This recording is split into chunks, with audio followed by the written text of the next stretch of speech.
નમસ્કાર. આજે આપણે પ્રેઝન્ટ કન્ટિન્યુઅસ ટેન્સ એટલે કે ચાલુ વર્તમાનકાળનો અભ્યાસ કરીશું. ચાલુ વર્તમાનકાળ એટલે કોઈ ક્રિયા હાલમાં ચાલુ હોય તેને આપણે ચાલુ વર્તમાનકાળ કહીશું. દાખલા તરીકે હું બોલી રહ્યો છું, તો અહીં મારી બોલવાની ક્રિયા ચાલુ છે, માટે હું બોલી રહ્યો છું એ વાક્ય ચાલુ વર્તમાનકાળમાં છે તેમ આપણે કહીશું. જેમ ગુજરાતીમાં વાક્ય રચના આવે છે કોઈ પણ વાક્ય બોલવા માટે, તેવી જ રીતે અંગ્રેજીમાં પણ વાક્ય રચના આવે છે. આપણે જાણીએ છીએ ગુજરાતીમાં સૌ પ્રથમ કર્તા આવે છે, પછી કર્મ આવે છે અને પછી ક્રિયાપદ આવે છે. એ રીતના જે આખું વાક્ય બનેલું હોય તે વ્યવસ્થિત વાક્ય બનેલું છે તેમ આપણે કહીએ છીએ. એમ અંગ્રેજીમાં પણ દરેક કાળ માટે અલગ અલગ વાક્ય રચના હોય છે. સૌ પ્રથમ આપણે જોઈએ ચાલુ વર્તમાનકાળની વાક્ય રચના, જેમાં સૌ પ્રથમ આવશે કર્તા, જેને આપણે સબ્જેક્ટ કહીશું. પછી આવશે એમિઝાર, જેને આપણે ટુ બી વર્બ કહીશું. પછી આવશે ક્રિયાપદને આઈએનજી, જેને આપણે વર્બ પ્લસ આઈએનજી કહીશું. પછી આવશે કર્મ એટલે કે ઓબ્જેક્ટ, અને અન્ય શબ્દ આવશે એટલે કે અધર વર્ડ્સ.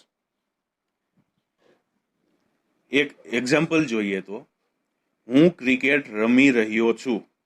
સૌથી પહેલા આપણે ગુજરાતીમાં કર્તા કોને કહેવાય, કર્મ કોને કહેવાય અને ક્રિયાપદ કોને કહેવાય તે ઓળખવાનો પ્રયત્ન કરીએ. અહીં તમે જોઈ શકો છો, હું મતલબ ક્રિયાનો કરનાર, માટે હું એ કર્તા બનશે.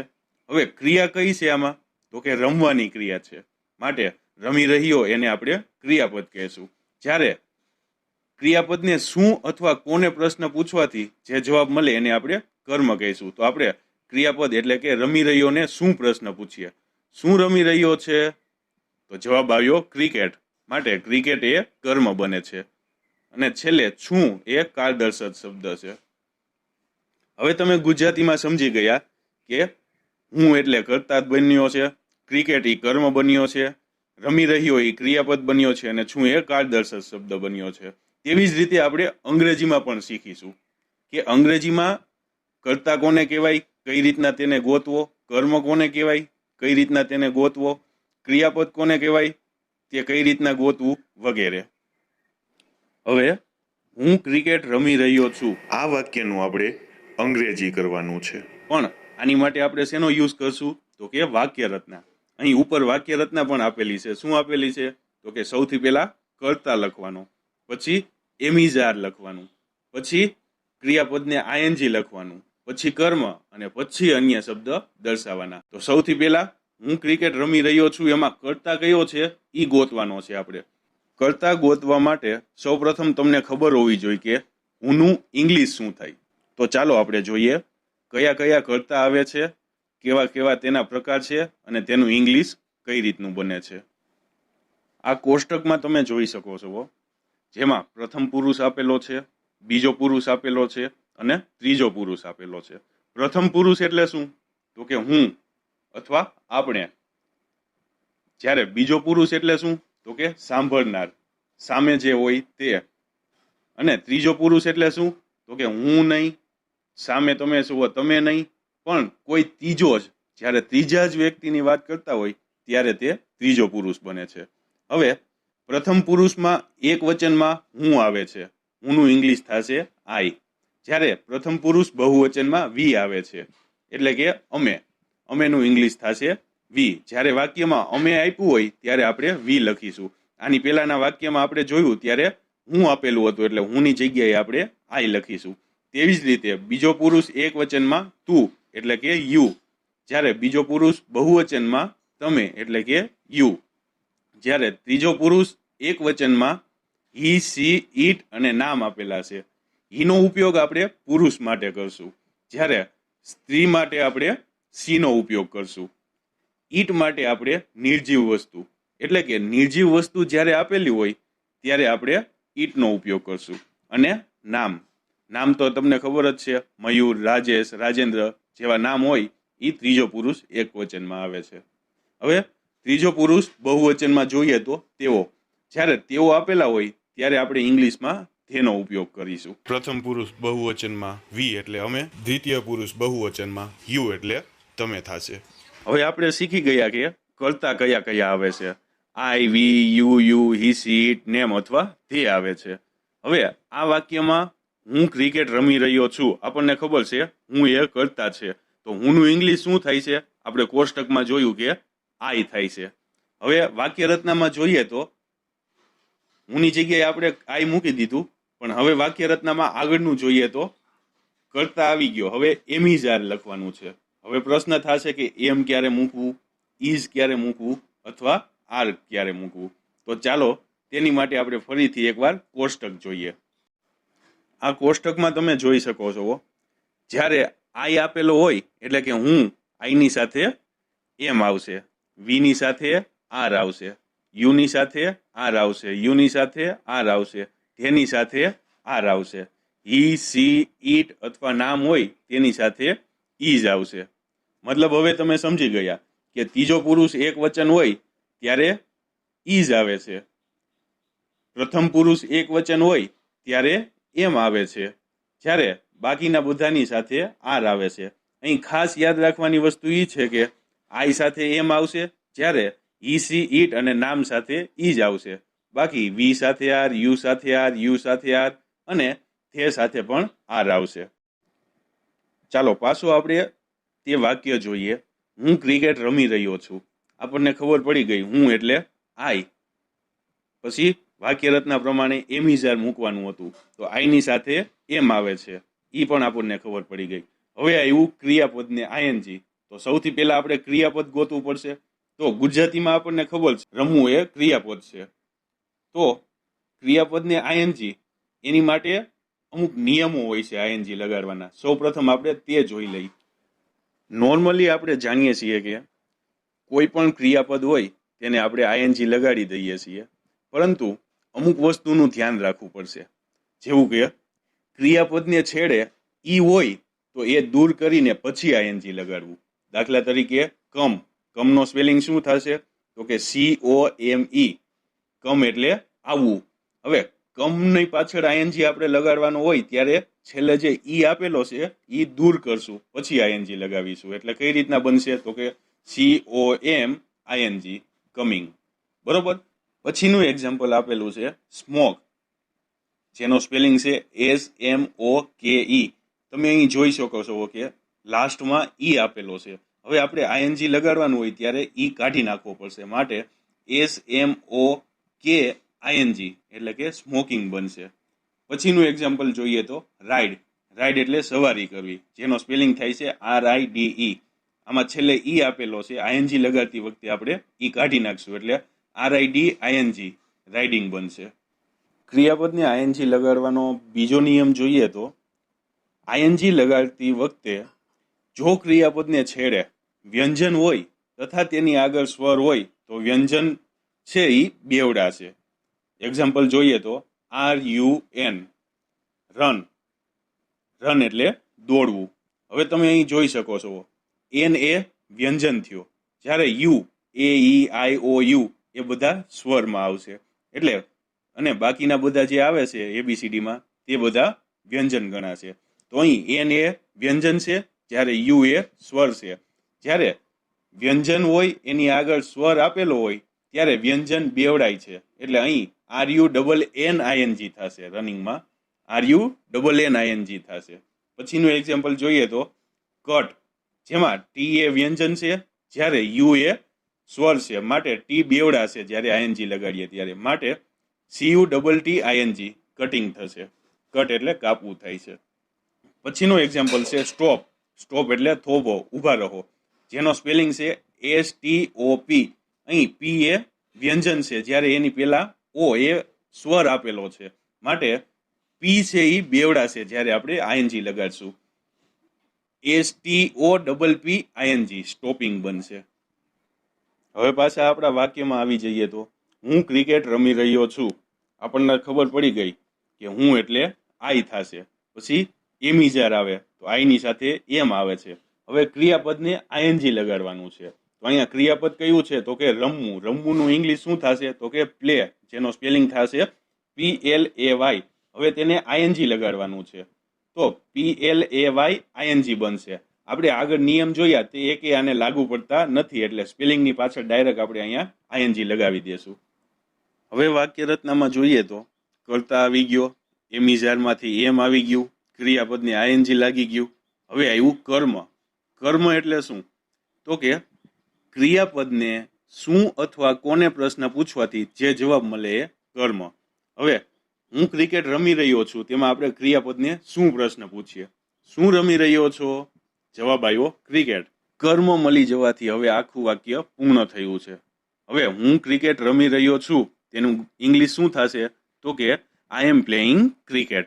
હવે તમે સમજી ગયા કે આવી રીતના વાક્યો હોય તો આપણે કઈ રીતના ઇંગ્લિશ કરવાનું? તો કે વાક્ય રચના પ્રમાણે. કઈ વાક્ય રચના? તો કે કર્તા પ્લસ એમિઝાર પ્લસ ક્રિયાપદને આઈએનજી પ્લસ કર્મ, અને જો અન્ય શબ્દ આપેલા હોય તો તે આપણે લાસ્ટમાં મૂકશું. હવે આવી રીતે બીજા વાક્યોની પણ પ્રેક્ટિસ તમારે ઘરે કરવાની છે. ચાલુ વર્તમાનકાળના બીજા એક્ઝામ્પલ જોઈએ તો પ્રથમ છે મીરા કપડાં ધોઈ રહી છે. હવે રહી શબ્દ આવ્યો, મતલબ આપણને ખબર પડી ગઈ કે ચાલુ વર્તમાનકાળનું વાક્ય હશે. યાદ રાખો, જ્યારે રહી, રહ્યો એવા શબ્દો આવે ત્યારે ચાલુ વર્તમાનકાળનું વાક્ય હશે તેમ સમજવાનું, અથવા તેનો ભાવ દ્વારા આપણે સમજવાનું. દાખલા તરીકે મીરા કપડાં ધોઈ રહી છે, મતલબ ધોવાની ક્રિયા ચાલુ છે, જેથી આપણને ખબર પડી ગઈ કે આ વાક્ય છે એ ચાલુ વર્તમાનકાળનું છે. હવે આપણે તેનું ઇંગ્લિશ કરવાનું છે. તો ઇંગ્લિશ કઈ રીતના થશે? તો તેની માટે આપણે વાક્ય રચનાને ફોલો કરવાની છે. વાક્ય રચના શું હતી? તો કે સૌથી પહેલા કર્તા પ્લસ એમિઝાર પ્લસ ક્રિયાપદને આઈએનજી પ્લસ કર્મ પ્લસ અન્ય શબ્દ.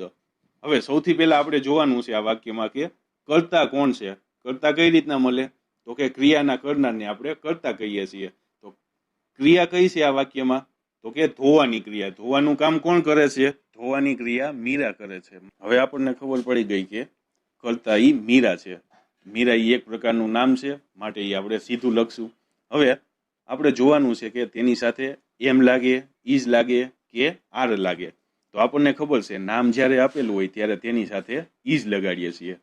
હવે વાક્ય રચના પ્રમાણે જોઈએ તો કર્તા આવી ગયો પ્લસ એમિઝાર આવી ગયો. હવે ક્રિયાપદને આઈએનજી લગાડવાનું છે. તો આમાં ક્રિયાપદ કયું છે? તો કે ધોવું. ધોવુંનું ઇંગ્લિશ થશે વોશ. તો વોશની પાછળ આઈએનજી લગાડશું એટલે શું બનશે? વોશિંગ. હવે આવ્યું કર્મ. કર્મ શું છે?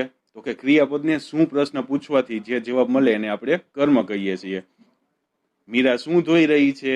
જવાબ મળ્યો કપડાં, માટે કપડાનું ઇંગ્લિશ થશે ક્લોથિસ. મીરા કપડાં ધોઈ રહી છે તેનું ઇંગ્લિશ થશે મીરા ઇઝ વોશિંગ ક્લોથ્સ. હવે તમે સમજી ગયા હશો કઈ રીતના વાક્યનું અંગ્રેજી કરવાનું. ચાલો પછીનું એક્ઝામ્પલ જોઈએ તો તેઓ ચાલી રહ્યા છે. તેઓ એટલે તે થશે. તેની સાથે આપણને ખબર છે આર આવે છે. પછી ક્રિયાપદ કયું છે? તો કે ચાલવું. ચાલવુંનું ઇંગ્લિશ શું થાય? વોક. એટલે અહીંયા આવશે વોકિંગ. કર્મ કાંઈ આપેલો નથી, એટલે તેઓ ચાલી રહ્યા છે તેનું ઇંગ્લિશ શું થશે? They are walking. પછીનું એક્ઝામ્પલ જોઈએ તો અમે વાત કરી રહ્યા છીએ. આનું ઇંગ્લિશ કઈ રીતના થશે? તો કે સૌથી પહેલા કર્તા મૂકશું. અમેનું ઇંગ્લિશ શું થાય આપણને ખબર છે. અમેનું ઇંગ્લિશ થશે વી.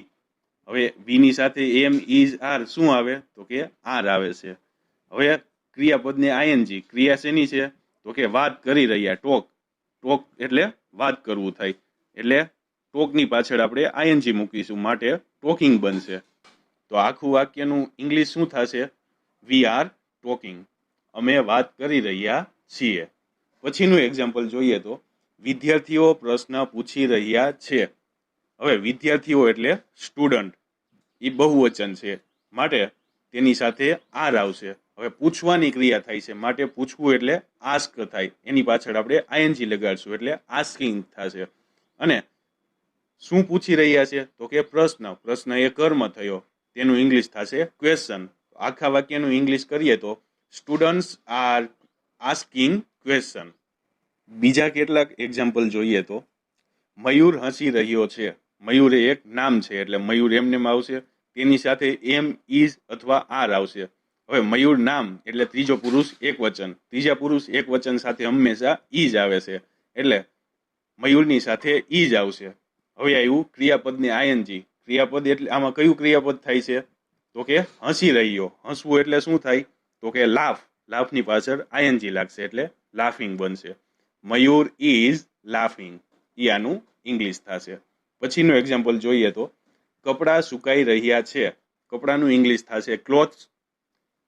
ક્લોથ એટલે કપડાં, એ બહુવચન રૂપ દેખાડે છે, માટે તેની સાથે આપણે આર મૂકીશું. ક્લોથ્સ આર સુકાવું એટલે ડ્રાય થશે, DRY.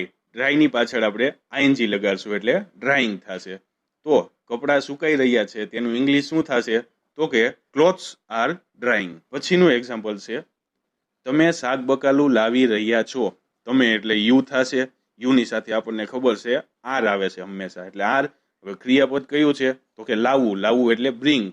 બ્રિંગની પાછળ આપણે આઈએનજી લગાડશું એટલે બ્રિંગિંગ થશે. અને કર્મ કયું આવ્યું? તો કે શાક બકાલું એટલે કે વેજીટેબલ્સ. તો આનું ઇંગ્લિશ શું થશે? તો કે યુ આર બ્રિંગિંગ વેજીટેબલ્સ. પછીનું એક્ઝામ્પલ જોઈએ તો હું ચોપડી ખરીદી રહ્યો છું. હું એટલે આઈની સાથે હંમેશા એમ આવે છે. હવે ખરીદવું એ ક્રિયાપદ થયું છે. ખરીદવાનું ઇંગ્લિશ શું થાય? તો કે BUY, બાય. બાયની પાછળ આપણે આઈએનજી મૂકશું એટલે શું થશે? બાઇંગ. હવે ચોપડી. ચોપડી એ શું થયું? તો કે કર્મ થયું. ચોપડીનું ઇંગ્લિશ શું થશે? બુક. હું ચોપડી ખરીદી રહ્યો છું. આ આખા વાક્યનું ઇંગ્લિશ શું થશે? આઈ એમ બાઇંગ બુક. પછીનું એક્ઝામ્પલ જોઈએ તો હું તમને અંગ્રેજી શીખવાડી રહ્યો છું. આમાં આપણને ખબર છે કે હું એટલે આઈ થશે. પછી આઈની સાથે એમ, ઇઝ અથવા આર આવે છે. તો આપણે કોષ્ટકમાં જોઈ ગયા છીએ કે આઈની સાથે હંમેશા એમ મૂકવાનું. હવે આ વાક્ય રચના પ્રમાણે જોઈએ તો સૌથી પહેલા આઈ આવે પ્લસ એમ આવે. હવે ક્રિયાપદને આઈએનજી. તો આમાં ક્રિયા શેની થાય છે? તો કે શીખવવાની. શીખવાનું ઇંગ્લિશ શું થશે? ટીચ. ટીચની પાછળ આપણે આઈએનજી લગાડશું એટલે ટીચિંગ થશે. હવે જોઈએ તો શું બન્યું આપણી પાસે? તો કે આઈ એટલે હું plus M plus teaching plus હવે આવ્યું કર્મ. તો તમે જુઓ કર્મ આપણે કઈ રીતના શોધી શકીએ છીએ? તો કે ક્રિયાપદને શું અથવા કોને પ્રશ્ન પૂછવાથી. શું ભણાવી રહ્યા છો? તો જવાબ મળ્યો અંગ્રેજી. કોને ભણાવી રહ્યા છો? જવાબ મળ્યો તમને. તો અહીં તમે જોઈ શકો છો આ વાક્યમાં એક નહીં પરંતુ બે કર્મ આપેલા છે.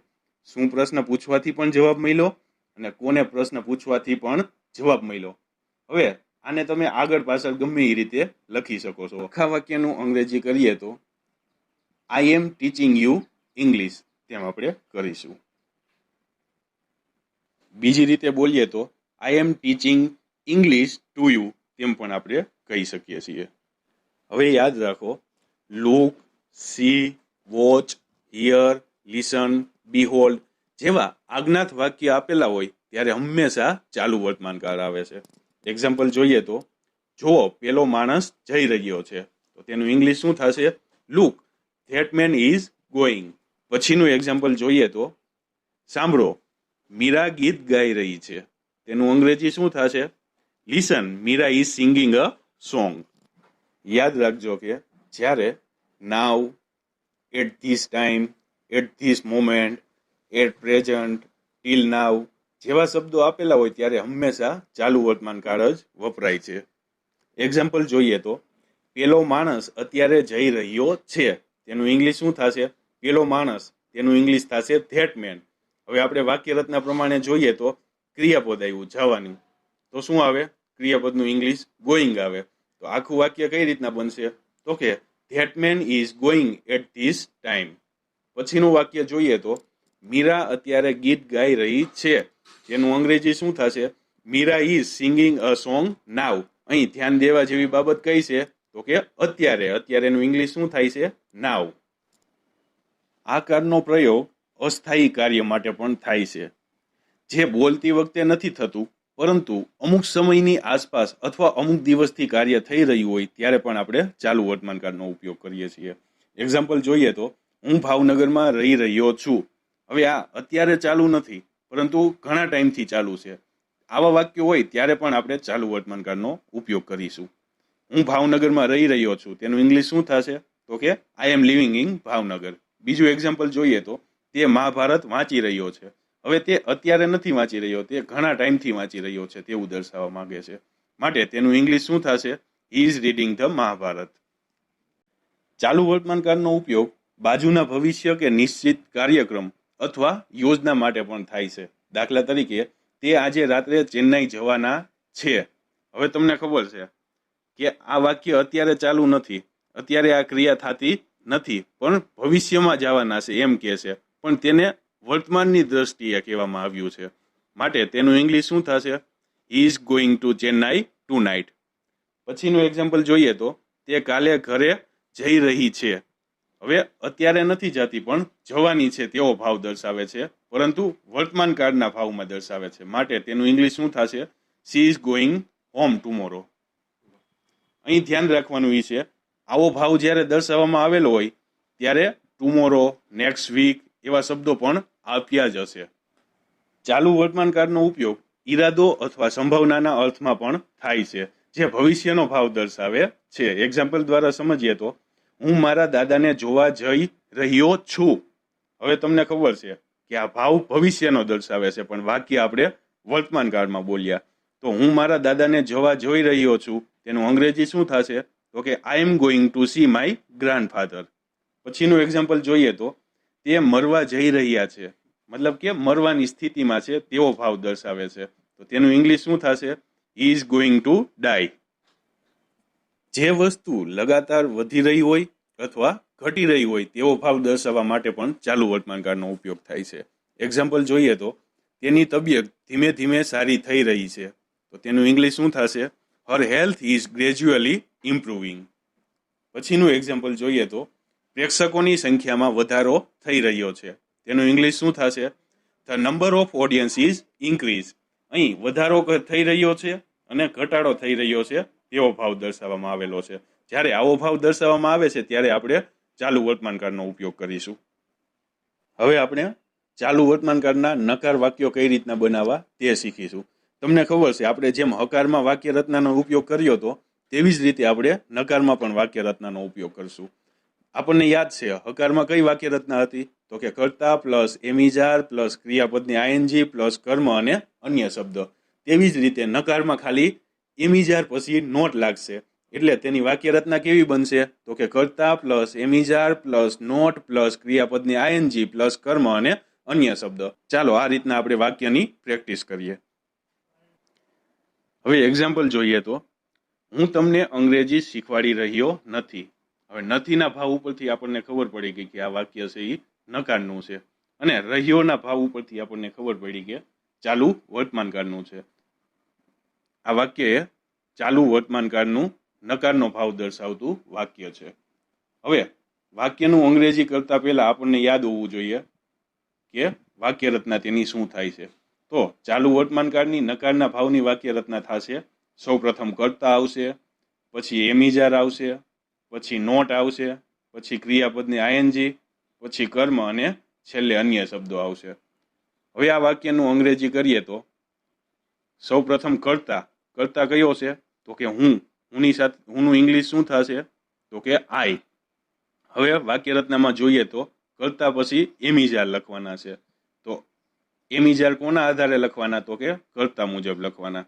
હવે આ વાક્યમાં કર્તા કયો છે? તો કે આઈ. તો આઈ સાથે હંમેશા એમ આવે છે. હવે નકારનો ભાવ હોવાથી આપણે નોટ મૂકીશું. પછી આપણે ક્રિયાપદની આઈએનજી. તો આ વાક્યમાં ક્રિયાપદ કયું છે? તો કે શીખવાડવાનું. શીખવાડવાનું ઇંગ્લિશ શું થાય? તો કે ટીચ. ટીચની પાછળ આપણે આઈએનજી મૂકશું એટલે ટીચિંગ બનશે. હવે રહ્યું કર્મ. કર્મ કઈ રીતના ગોતવાનું? તો કે ક્રિયાપદને શું અથવા કોને પ્રશ્ન પૂછવાથી કર્મ મળે છે. શું શીખવાડી રહ્યા છો? તો કે અંગ્રેજી. કોને શીખવાડી રહ્યા છો? તો કે તમને.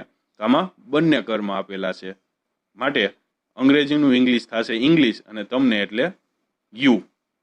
અને અન્ય શબ્દો આમાં કંઈ આપેલા નથી. હવે એક સાથે આપણે આ વાક્યનું અંગ્રેજી કરીએ તો, I am not teaching you English.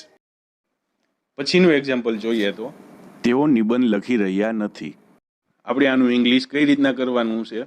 તો કે વાક્ય રચના પ્રમાણે. તેઓ એટલે તે થશે, તેની સાથે આર આવે છે, નકારનો ભાવ હોવાથી નોટ આવશે.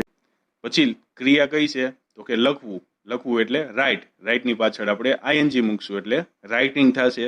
હવે આવ્યું કર્મ. કર્મ કયું બનશે? તો તો કે ક્રિયાપદને શું પ્રશ્ન પૂછવાથી જે જવાબ મળે એને આપણે કર્મ કહીએ છીએ. શું લખી રહ્યા છે? નિબંધ. તો નિબંધ એ કર્મ બનશે. નિબંધનું ઇંગ્લિશ થશે એસે. તો આખા વાક્યનું ઇંગ્લિશ કરીએ તો કઈ રીતના બનશે? ધે આર નોટ રાઇટિંગ એસે. પછીનું એક્ઝામ્પલ જોઈએ તો હું છાપું વાંચી રહ્યો નથી. હું એટલે આઈની સાથે હંમેશા એમ આવે છે, પાછળ આવશે નોટ, કારણ કે નથી આપેલું છે એટલે આઈ એમ નોટ. ક્રિયાપદ કયું છે? તો કે વાંચવું. વાંચવું એટલે રીડ. રીડની પાછળ આઈએનજી કરીએ એટલે રીડિંગ. હવે કર્મ. કર્મ કયો બન્યો? તો કે છાપવું. ક્રિયાપદને શું પ્રશ્ન પૂછવાથી જે જવાબ મળે એને આપણે કર્મ કહીએ છીએ. છાપાનું ઇંગ્લિશ શું થશે? ન્યૂઝપેપર. તો આખું ઇંગ્લિશ શું થશે? આખા વાક્યનું ઇંગ્લિશ શું થશે? તો કે I am not reading newspaper. હવે આપણે ચાલુ વર્તમાનકાળની પ્રશ્નાર્થ વાક્યો કઈ રીતના બને છે તે જોઈએ. પ્રશ્નાર્થ વાક્યો માટે પણ આપણે સૌપ્રથમ વાક્ય રચના યાદ કરશું. આપણને ખબર છે કે સાદા વાક્યની વાક્ય રચના શું હતી? તો કે કર્તા plus am is are plus ક્રિયાપદને ING plus કર્મ પ્લસ અન્ય શબ્દ. એવી જ રીતે હવે પ્રશ્નાર્થ વાક્યની વાક્ય રચના બનાવવાની છે. તો તેમાં ખાલી ડિફરન્સ એટલો જ થશે, જે એમિજાર હતું એ કર્તા પછી મૂકતા હતા, તેની બદલે આપણે કર્તાની પહેલા મૂકશું. એટલે હવે વાક્ય રચના કઈ રીતના બનશે પ્રશ્નાર્થની? તો કે સૌ પ્રથમ એમિજાર પ્લસ કર્તા પ્લસ ક્રિયાપદને આઈએનજી પ્લસ કર્મ પ્લસ અન્ય શબ્દ પ્લસ પ્રશ્નાર્થ ચિહ્ન. ચાલો આપણે એક્ઝામ્પલ જોઈએ. પ્રથમ વાક્ય જોઈએ તો હું તમને અંગ્રેજી શીખવાડી રહ્યો છું. છેલ્લે પ્રશ્નાર્થ ચિહ્ન આપેલું છે. તેની ઉપરથી આપણને ખબર પડે છે આ વાક્ય પ્રશ્નાર્થનું છે. પ્લસ રહ્યો અને છું આપેલું છે. તેની ઉપરથી આપણને ખબર પડે છે આ વાક્ય ચાલુ વર્તમાનકાળનું છે. મતલબ આખું વાક્ય એ ચાલુ વર્તમાનકાળનું પ્રશ્નાર્થ વાક્ય છે. હવે આપણે આનું ઇંગ્લિશ કરવું હોય તો આપણે વાક્ય રચના યાદ હોવી જોઈએ. વાક્ય રચના શું છે? તો કે સૌ પ્રથમ એમિજાર આવે, પછી કર્તા આવે, પછી ક્રિયાપદને આઈએનજી આવે, પછી કર્મ આવે અને છેલ્લે અન્ય શબ્દ અને છેલ્લે પ્રશ્નાર્થ ચિહ્ન આવશે. હવે આ વાક્યનું અંગ્રેજી કરીએ તો સૌ પ્રથમ એમ, ઇઝ અથવા આર આવશે. હવે શું આવશે? તો કે ઈ કર્તા દ્વારા ખબર પડશે. કર્તા કોણ છે? આઈની સાથે હંમેશા એમ આવે છે. એટલે આ વાક્યની શરૂઆતમાં આપણે સૌ પ્રથમ એમ મૂકશું, પછી આપણે આઈ મૂકશું. હવે ક્રિયાપદને આઈએનજી, શીખવાડવું એ ક્રિયાપદ છે. ટીચિંગ આવશે. પછી કર્મ. કર્મ કયા છે? આમાં બે કર્મ છે, અંગ્રેજી અને તમને. પેલા તમને એટલે યુ અને અંગ્રેજી એટલે ઇંગ્લિશ. તો સૌ પ્રથમ આપણે યુ મૂકશું અને ઇંગ્લિશ મૂકશું. આખા વાક્યનું ઇંગ્લિશ કરીએ તો એમ આઈ ટીચિંગ યુ ઇંગ્લિશ. પછીનું વાક્ય જોઈએ તો શું હું છાપું વાંચી રહ્યો છું? હવે પ્રશ્નાર્થ ચિહ્ન આપેલું છે એટલે આપણને ખબર પડી કે આ પ્રશ્નાર્થ વાક્ય છે. હવે આનું ઇંગ્લિશ કરતા પહેલા આપણે જોવું પડશે કે શું આવશે. સૌથી પહેલા એમ આવશે, ઇઝ આવશે કે આર આવશે. એ શેના દ્વારા નક્કી થાય? તો કે કર્તા દ્વારા. કર્તા કોણ છે? હું આપેલો છે. એટલે આપણને ખબર પડી ગઈ કે અહીંયા એમ આવશે. એટલે એમ આઈ ઈ આવી ગયું. હવે શું આવશે? ક્રિયાપદને આઈએનજી. ક્રિયાપદ કયું છે? વાંચવું. વાંચવાનું એટલે રીડ. એટલે અહીંયા રીડની પાછળ આઈએનજી લગાડશું એટલે રીડિંગ થશે. કર્મ. કર્મ કયું છે? વાંચવાને શું પ્રશ્ન પૂછવાથી જવાબ મળશે એ કર્મ થશે. શું વાંચી રહ્યા છે? જવાબ મળ્યો છાપવું. એટલે છાપવું એ કર્મ થયો છે. હવે આખા વાક્યનું આપણે ઇંગ્લિશ કરીએ તો એમ આઈ રીડિંગ ન્યૂઝપેપર. પછીનું એક્ઝામ્પલ છે તેઓ નિબંધ લખી રહ્યા છે. તેઓ એટલે તે થશે. હવે વાક્ય રચના પ્રમાણે જોઈએ તો એમ, ઇઝ અથવા આર મૂકવાનું છે. એ કઈ રીતના મૂકશું? તો કે કર્તા મુજબ. કર્તા કોણ છે? તે. તો તેની હારે હંમેશા આર આવે છે. એટલે સૌ પ્રથમ આર આવશે, પછી તે આવશે, પછી ક્રિયાપદ એટલે લખવું એટલે રાઇટિંગ આવશે, પછી કર્મ એટલે નિબંધ એટલે એસે આવશે. હવે આખા વાક્યનું અંગ્રેજી કરીએ તો આર ધે રાઇટિંગ એસે?